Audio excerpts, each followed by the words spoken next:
Hey everybody, Edo here, and this is Fantastic Factories by Joseph Chen and Justin Faulkner. It is live on Kickstarter now, and I don't know, maybe other people don't feel that way, but as soon as I looked at the cards and the colors, I sort of got a vibe of Machi Koro, and then I was looking at the dice and the dice manipulation, and I sort of got the vibe of role player in a certain way, and in fact, this is maybe a combination of Machi Koro and role player in one. So Fantastic Factories is a engine building game, a dice engine building game, where you are looking to be the first player to score 10.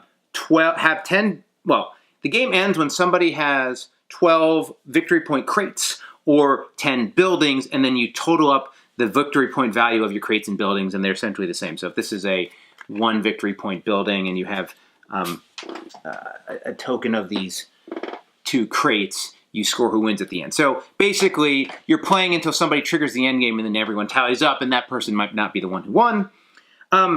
What's interesting about this game, there's another thing interesting about this game. So all players start with a set of 4 dice, and that's what you're going to be rolling each turn. And you start with one of these dice container things, and actually, these worked really well. As you roll your dice, you can use any face for research, which is drawing more blueprint cards.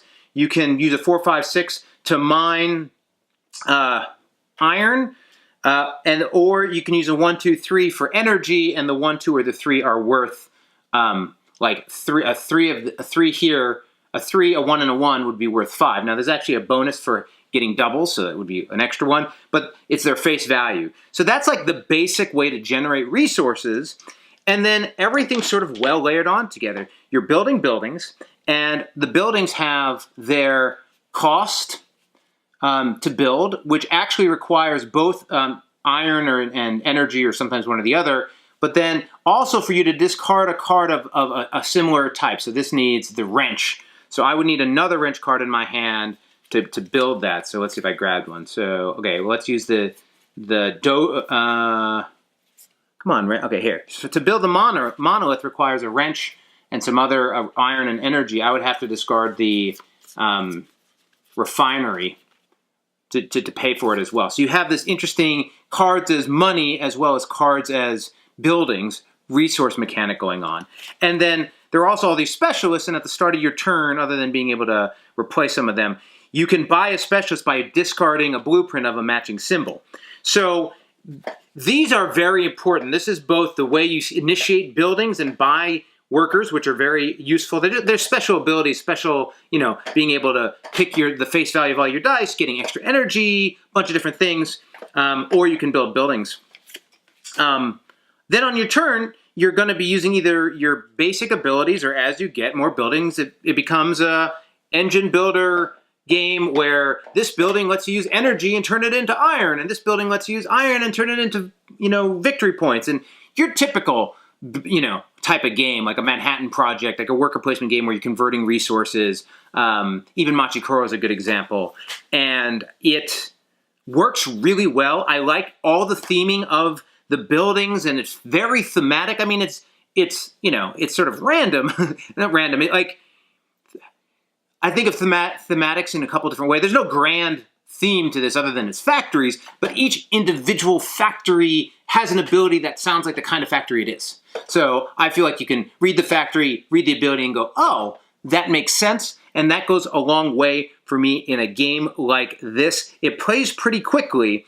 I do have a few quibbles with it. One is it's very solitaire, right? Everyone's very much playing on their own, and there's so many engine details, nuances, that it's hard to look across the table and actually figure out where everyone else stands. You can count how many buildings they have, but no hope if you're trying to figure out what they're trying to do.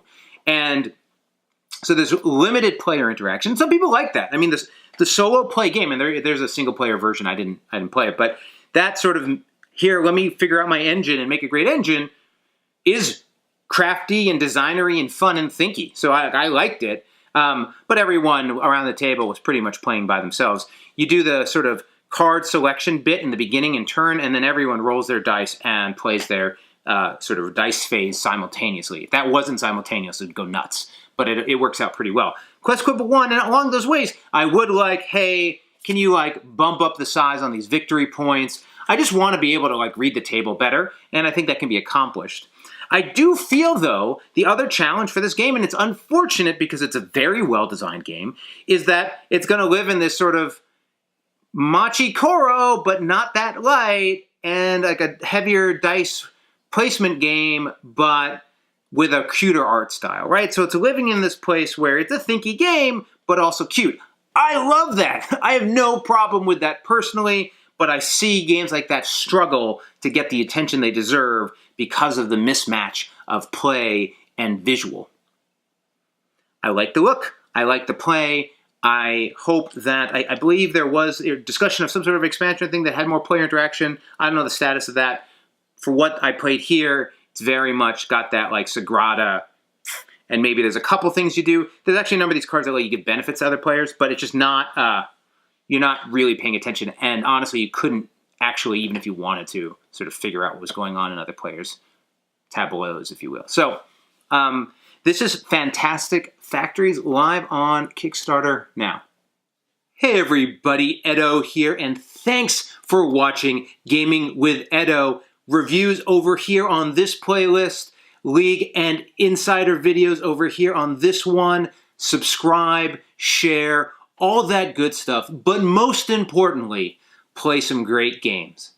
Thanks.